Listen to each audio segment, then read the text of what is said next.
चढ़ावा चोरी मामले में जुड़ी बड़ी खबर है। गोविंद देवगिरी का बंगले पर जी न्यूज पहुंचा है। पुणे की प्राइम लोकेशन पर यह बंगला है जिसकी तस्वीर आप देख रहे हैं और हमारे सहयोगी उनके बंगले पर मौजूद है नीलेश खरमरे। ये वही बंगला है जिसकी तस्वीर आप देख रहे हैं। गोविंद देवगिरी के नाम पर यह बंगला है बताया जा रहा है। पुणे की प्राइम लोकेशन पर यह बंगला बना हुआ है।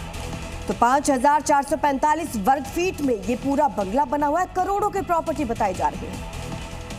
गोविंद गिरी महाराज जब पुणे में रहते थे तब आलंदी और पुणे के इसी बंगले में रहते थे। पुणे का ये मॉडल कॉलोनी इलाका है। इस इलाके में उनका ये बंगला आपको दिखाई दे रहा है। इसी बंगले में वो अक्सर आना जाना रहता था। आप यहाँ पे देख सकते हैं कि पुणे का उनका ये 2 गुंठे में फैला हुआ ये आलीशान बंगला है।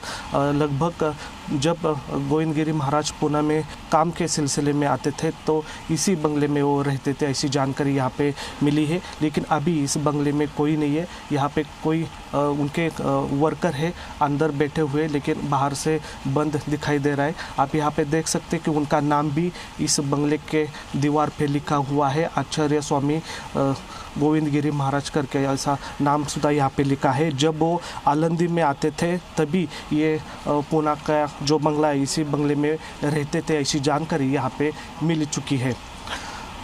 वीडियो जर्नलिस्ट नितिन सांबोर के साथ नीलेश खरमरे, जी न्यूज़ पुणे। यहाँ पे गोविंद गिरी महाराज है, उनका लगभग बहुत बड़ा यहाँ पे उनका आश्रम भी है। लगभग 19 एकड़ में फैला हुआ यहाँ पे आश्रम होने की जानकारी मिली है। उसी दौरान पुणे के जो मॉडर्न कॉलोनी इलाका है, जो एरिया काफ़ी बड़ा एरिया है और वहाँ पे बड़े लोग रहते हैं, उसी जगह पे भी उनका एक आलीशान बंगला भी दिखाई दे रहा है। लगभग 4 से 5 एकड़ में गुंठे में वो बांधा हुआ आलीशान बंगला सामने आया है। करोड़ की संपत्ति का बंगला वो होने की आशंका यहाँ पे जताई है। बल्कि गोविंद गिरी महाराज है, उनकी 2 प्रॉपर्टी पुणे में बड़ी पैमाने पर है। एक पुणे में मॉडर्न कॉलोनी इलाका में उनका बंगला है और दूसरा जहाँ पे नीलेश 2 चीजें बताइएगा। पहला तो ये प्रॉपर्टीज क्या इनमें राम मंदिर के निर्माण के बाद कोई बदलाव हुआ? ट्रस्ट में कोषाध्यक्ष की जब से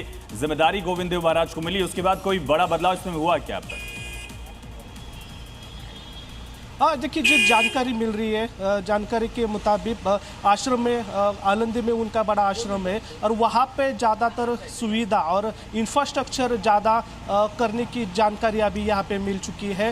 बल्कि ज़्यादातर उनका ध्यान आलंदी में जो उनका आश्रम रहता था वो उसी पे रहता था, क्योंकि पूरे देश और यही बहुत बड़ा सवाल है जिस पर सबसे बड़ी जिम्मेदारी थी गोविंद देव महाराज पर, क्योंकि कोषाध्यक्ष थे। कोष को लेकर लगातार वही चुप है।